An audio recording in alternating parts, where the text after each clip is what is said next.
Bonjour à toute la communauté OE, je suis Xavier Emery, membre du réseau OE, au sein duquel j'accompagne les entreprises françaises sur le marché US depuis Nashville, dans le Tennessee.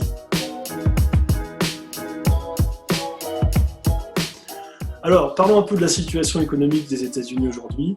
Le PIB US a reculé fortement au second trimestre, dû principalement à la fermeture des activités non essentielles. On sait que le PIB US repose à 70% sur la consommation des ménages, donc rien de surprenant dans un contexte où l'accès à la consommation traditionnelle a été limité. En parallèle de ça, le marché financier, qui avait enregistré une chute historique en mars, est remonté durant l'été à un niveau comparable d'avant-crise, montrant ainsi la confiance des investisseurs dans le redressement économique du pays. L'inconnu ici, c'est le taux de chômage. Et en fonction de l'évolution de la pandémie, la grande question est est-ce que tous les business dans le retail, l'entertainment, l'hôtellerie ou la restauration, par exemple, pourront se relancer et donc réembaucher une fois le gros de la crise sanitaire passée. Pour exemple, à Nashville, on a enregistré un taux de chômage à 2% en février, on est sans doute autour de 15% aujourd'hui.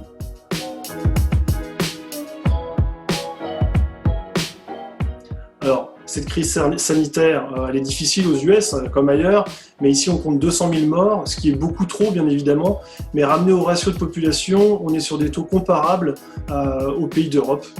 Toutes les zones n'ont pas réagi de la même manière et n'ont pas enregistré leur pic au même moment. New York, très touché, est pour le moment salué pour son excellente gestion de la crise, tandis que dans le reste du pays, beaucoup de villes ont connu une envolée du nombre de cas pendant l'été. La situation semble s'améliorer pour le moment. Les masques sont portés de manière un peu plus systématique qu'il y a 3 mois, et comme partout ailleurs dans le monde, on attend avec impatience un vaccin.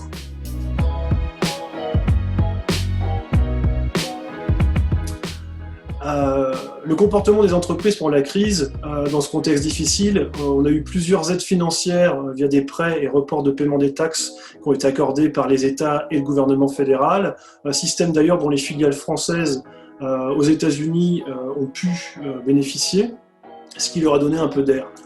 Beaucoup d'entreprises de services ont proposé des services gratuits ou à moindre coût pour soutenir certains de leurs clients ou prospects, et la solidarité entre ces entreprises a permis à pas mal de sociétés de continuer d'avancer positivement grâce à cette bienveillance.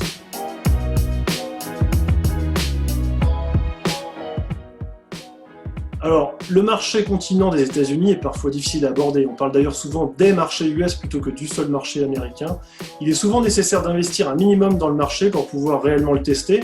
Le budget marketing est essentiel dans un pays dans lequel le marketing est quasiment érigé au rang de religion. Les entreprises sont à la recherche de partenaires commerciaux susceptibles de les faire grandir ici. Quand la logique du marché propose souvent davantage des prestataires de services, marketing, force de vente, logistique, que le fameux mouton à 5 pattes importateur-distributeur, tant recherché par les PME étrangères. Faire appel à des professionnels locaux pour tester le marché et établir la meilleure stratégie est un facteur clé de succès. Et d'ailleurs, la création d'une structure légère aux États-Unis pour tester le marché est parfois la meilleure solution, tant le marché américain est sensible à la présence locale, que ce soit en termes de vente, stock ou service client.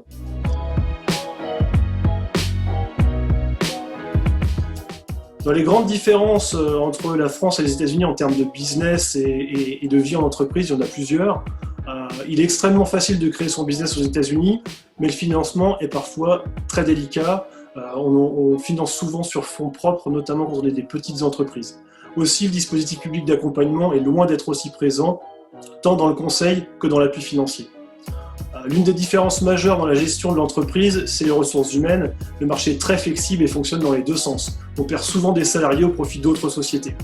Il y a une forme d'obsession d'évolution de carrière chez les salariés qui, de ce fait, se retrouvent promus de manière très régulière. Par ailleurs, les salariés américains sont en général plus spécialisés que les Français. On dit qu'il faut 3 Américains pour faire le travail d'un Français, non pas en termes de volume de travail, mais en termes de compétences. Ils sont plus experts et moins multitâches, ce qui correspond bien aux besoins des grandes corporations américaines, un peu moins à ceux des PME étrangères qui se développent ici. Enfin, les journées de travail sont plus courtes aux US. Moins de réunions, une pause déjeuner courte ou inexistante et pas de présentéisme pour impressionner son patron. Dans un contexte où les congés sont rares, en moyenne 2 semaines par an à l'échelle du pays, beaucoup considèrent qu'après 17 heures, c'est les vacances. Différence culturelle importante en revanche, il est primordial de garder son calme aux États-Unis dans un cadre professionnel, car vos interlocuteurs pourraient interpréter une conversation mouvementée à la française comme une attaque personnelle, ce qui pourrait fortement compliquer vos relations dans le cadre d'une négociation ou vis-à-vis d'un salarié sur place. Venez faire du business aux États-Unis.